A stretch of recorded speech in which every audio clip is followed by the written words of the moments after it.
Bonjour, dans cette dernière capsule pour le cours de biophysique cardiaque, donc on va parler des déterminants biophysiques de la performance ventriculaire. Premièrement, on a la contractilité. Donc elle est définie par le point FE, c'est-à-dire la fermeture de la valve d'éjection en fin de systole sur la courbe de pression volume. Donc lorsque la contractilité augmente, donc on a en rouge la ligne qui démontre donc le FE pour la contractilité de base.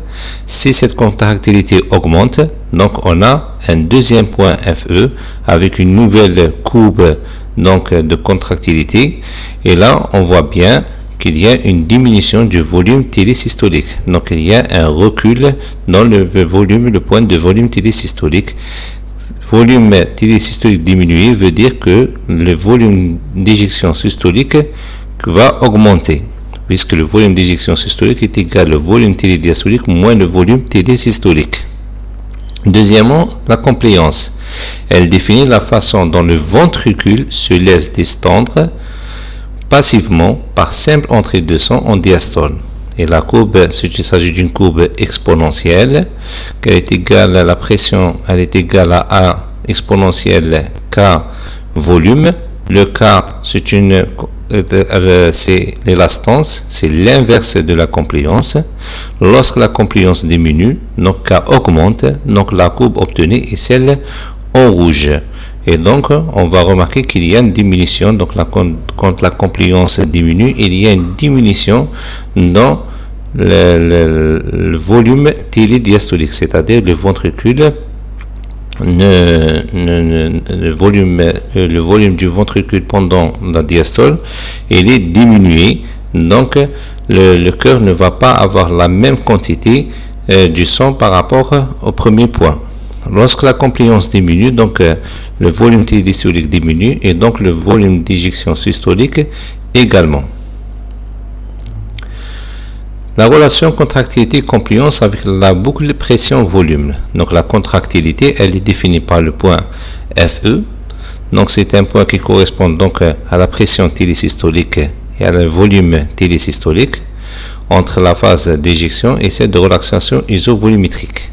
La compliance, elle est responsable de la forme de la courbe donc pression-volume lors du remplissage diastolique. Donc c'est cette forme, donc la compliance, elle est donc responsable de cette forme donc parabolique exponentielle, donc de la phase entre volume entre le OA et le FA. Maintenant, si on a une augmentation de la précharge ventriculaire, c'est-à-dire l'augmentation des pressions du retour veineux. Donc on a une augmentation de pression du retour veineux, donc le volume télédiastolique il va augmenter. Donc on a au début volume télédiastolique, il va devenir volume télédiastolique prime. Donc on a augmentation du volume télédiastolique jusqu'à la pression de fermeture de la valve d'admission, donc qui correspond donc à une pression de petit d prime.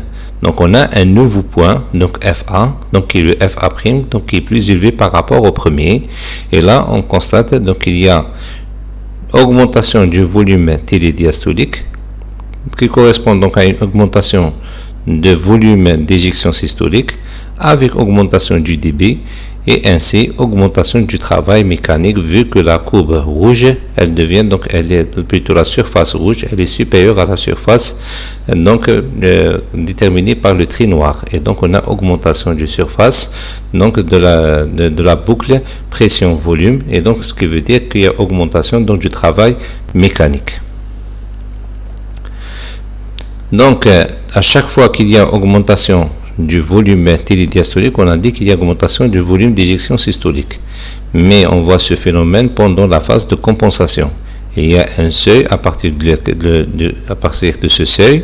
Donc on voit donc une phase de décompensation. C'est-à-dire toute augmentation du volume télédiastolique ne correspond pas donc directement à l'augmentation du volume d'éjection systolique, mais au contraire à une baisse de volume d'éjection systolique en rapport avec la défaillance de la pompe cardiaque.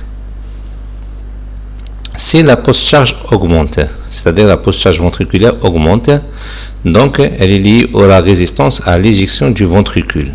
Donc, c'est-à-dire que pour éjecter du sang, il faut que la pression artérielle-systolique augmente, donc ce qui est déterminé par la PTS prime.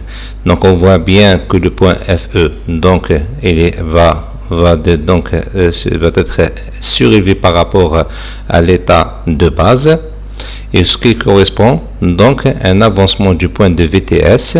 Donc on a le volume télésystolique qui va augmenter, qui veut dire que le volume d'éjection systolique va diminuer, donc le débit va diminuer, et dans ce cas-là, on voit bien la courbe donc tracée par la ligne rouge, elle est supérieure à la première courbe tracée par la ligne noire, qui veut dire donc augmentation de la surface, qui veut dire qu'il y a augmentation du travail mécanique.